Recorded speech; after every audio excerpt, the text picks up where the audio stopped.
Salut tout le monde. Alors aujourd'hui c'est une petite vidéo pour vous parler un peu des accompagnants, des psys, des thérapeutes, et parce que j'ai beaucoup de personnes, notamment des amis et même des personnes avec qui je discute du sujet, qui me demandent, en gros, comme je suis dans le milieu de la psychologie, comment on fait pour savoir choisir un bon psy, un bon accompagnant, un bon coach. Et souvent c'est un peu une question compliquée parce qu'il n'y a pas pour moi un seul type d'accompagnant. Je veux dire accompagnant parce que ça englobe tout, mais ça peut être thérapeute, psychiatre, sophro-analyste, coach, enfin ça voilà. C'est toutes les personnes qui vont vous accompagner dans votre développement. Et alors, pour moi, il y a plusieurs choses. La première chose, c'est de commencer, il y a un certain nombre de préjugés, je trouve, qui existent autour de tout ce qui est de l'accompagnement. Simplement, pour moi, déjà, il n'y a pas besoin d'être malade, d'être vraiment très très mal pour aller consulter quelqu'un comme ça. Parce que simplement, pour moi, c'est quelqu'un qui vous accompagne, c'est pas quelqu'un qui va avoir la vérité, c'est pas quelqu'un qui va forcément non plus vous soigner, forcément, suivant l'accompagnement où ça va être. Il y en a, ça va être le but, mais d'autres non. Mais ça va être des fois émotionnel, il y en a, ça va être simplement lié autour de l'action. Enfin voilà, il y a plein de choses qui existent. Mais simplement, pour moi, c'est pas une histoire d'être vraiment pas bien, d'être vraiment malade ou de péter les plombs complètement pour avoir besoin d'aller voir un psy. Alors, si vous êtes dans ce cas-là, ça peut aider, hein, mais pour moi, il n'y a pas besoin d'en être là en fait. Simplement, moi je vois ça plus comme un accélérateur.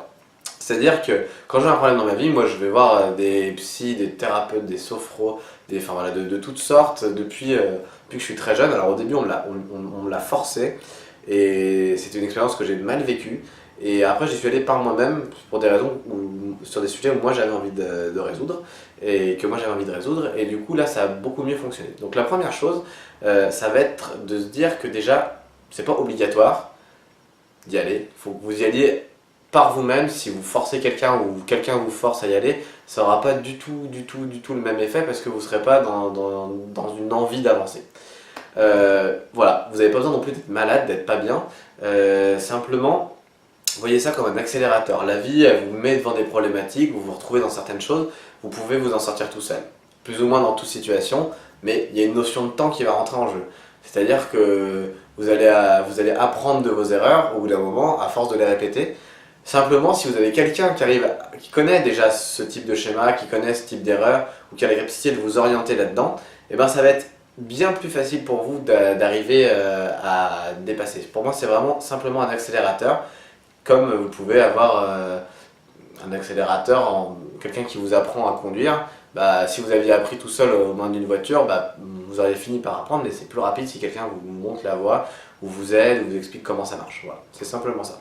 Ça, c'est la première chose. Le deuxième préjugé, qui est souvent véhiculé et qui est des fois véhiculé par ceux qui commencent à s'intéresser à la psychologie et qui du coup font énormément d'interprétations et vont analyser ou suranalyser tout ce qui se passe, c'est qu'en fait le psychologue, le thérapeute, ce qu'on veut, n'est pas Dieu.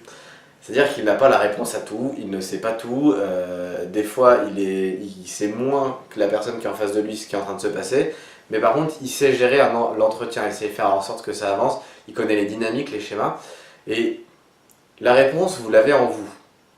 Donc en fait, n'allez pas forcément chercher quelqu'un qui va vous expliquer la vie en fait, c'est pas ça vraiment l'accompagnement, enfin de mon point de vue en tout cas, c'est vraiment, moi je dis allez-y dans une optique qui va être de vous laisser, comment dire, d'être en confiance, de vous laisser porter par quelqu'un qui a de la connaissance, qui a des compétences dans un sujet, tout en sachant que en fait, le fin mot de l'histoire, c'est vous qui l'avez. C'est vous qui savez si à un moment ce qu'on vous dit en face, ça vous parle ou pas. Alors des fois, au début ça vous parle pas, vous allez essayer un peu et vous allez finir par voir que ça vous parle, mais des fois ça vous parle pas du tout.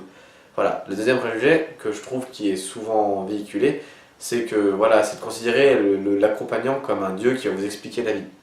Si vous avez déjà fait un petit peu, alors il peut en avoir quelques-uns qui sont comme ça, mais la plupart des gens sont vraiment plus vraiment dans l'accompagnement, c'est-à-dire qu'ils vont se mettre avec vous et ils vont aller voir le problème. Et même souvent, c'est assez gênant au départ parce que quand on ne sait pas, on a l'impression que quelqu'un va nous donner la solution toute faite et en fait on s'aperçoit qu'on se retrouve un peu à la chercher toute seule.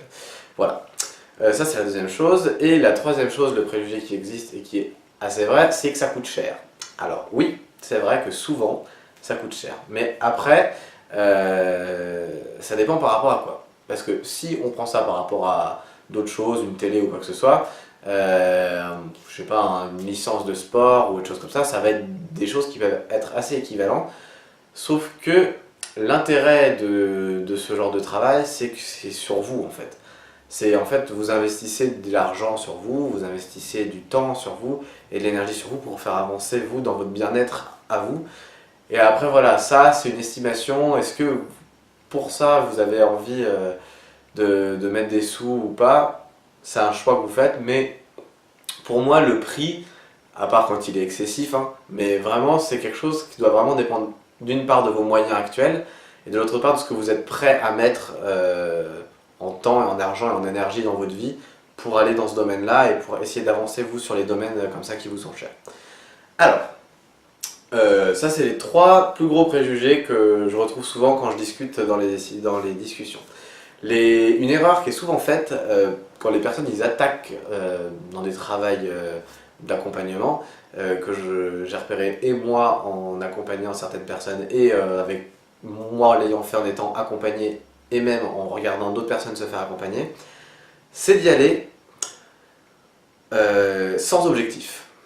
C'est-à-dire que pour moi, quand on va voir quelqu'un pour se faire accompagner, c'est intéressant de savoir ce qu'on va chercher. Alors des fois, on va être dans le marasme, c'est-à-dire on sait juste qu'on va pas bien, et on va aller demander de l'aide en mode bon voilà, voilà, je vais pas bien, je sais pas ce qui m'arrive, et là le but ça va être de découvrir d'où ça vient ce mal-être, cette chose là qui fait que ça se passe pas, bien, et d'aller plus loin, et d'arriver à le régler.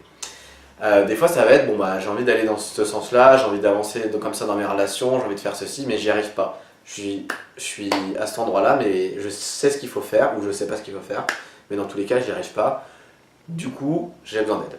Et là je vais demander de me faire accompagner. Donc ça, pour moi c'est des dynamiques qui sont positives, parce qu'on sait pourquoi on va voir la personne. Mais par contre, si vous y allez dans la manière où vous vous dites ok j'ai réglé ça, maintenant je dois sûrement avoir d'autres problèmes, et donc du coup vous allez voir la personne, l'accompagnant en espérant qu'il trouve en gros c'est quoi votre problématique. Et bien là le risque c'est que vous tombiez dans l'identification extérieure, c'est-à-dire essayer d'être parfait. C'est-à-dire que vous allez essayer de régler tous vos problèmes les uns après les autres de manière, moi je l'ai fait pendant longtemps, c'est-à-dire de manière frénétique, à chaque fois que je trouvais un problème, boum boum boum boum, je l'attaquais, j'essayais de le régler.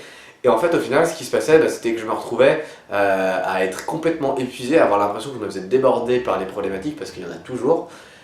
Et que ça m'épuisait et que ça m'apportait pas forcément plus de bonheur en fait, simplement parce que je savais pas pourquoi je faisais ça. Et en fait, je faisais simplement ça parce que j'avais l'impression qu'en fait ces problématiques étaient des choses qui étaient un peu sales, qui étaient pas bien chez moi, et qu'il fallait que je change pour être plus parfait, pour être mieux, mais plus par rapport aux autres que par rapport à moi-même. Donc voilà, c'est une erreur que moi j'ai vécue, que j'ai vue, et que des fois j'ai vu dans les accompagnements que j'ai fait.